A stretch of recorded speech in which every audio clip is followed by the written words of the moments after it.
వృషభ రాశి వాళ్లకు ఈ వారం తాము చేపట్టిన పనులన్నీ కూడా సానుకూలమవుతుంటాయి. అలాగే వివిధ రూపాల్లో కలిగేటటువంటి ఆటంకులు అడ్డంకులన్నీ కూడా తొలగిపోతూ ఉంటాయి. ఆదాయ మార్గాలు పెరుగుతుంటాయి. రావలసిన పాత బాకీలను కూడా మీరు వసూలు చేసుకోగలుగుతారు. ఏవైతే కష్టపడి సంపాదించినటువంటి ధనాన్ని ఇతరమైనటువంటి అంశాల్లో పెట్టిన పెట్టుబడులు కూడా ఈ వారం మీకు కలిసి వస్తుంటాయి. వాటి వలన మంచి ప్రతిఫలాలు లేదా ప్రయోజనాలు కూడా పొందుతూ ఉంటారు. ఆస్తి వివాదాలను పరిష్కారం చేసుకోగలుగుతారు.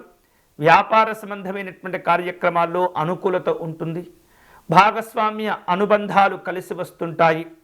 పెట్టుబడుల విషయాల్లో పెద్దవారి యొక్క సలహాలు సూచనలు కూడా మీకు మేలు చేస్తూ ఉంటాయి.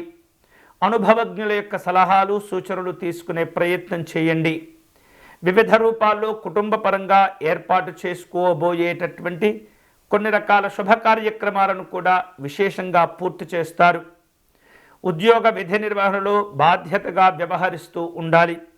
రాజకీయ పరమైనటువంటి పరిచయాలను ఉపయోగించుకునే ప్రయత్నాలు చేస్తారు. కళారంగంలో ఉన్నటువంటి వాళ్లకు అవకాశాలుంటాయి. కానీ ఆర్థిక పరమైనటువంటి చిక్కుముడులు నెమ్మదిగా అధిగమించే ప్రయత్నం చేస్తుంటారు. ఈ వారం శుభకరమైనటువంటి ఫలితాలు పొందేందుకై దత్తాత్రేయ స్వామి వారిని పూజించటం దర్శనం చేసుకోవటం మంచిది.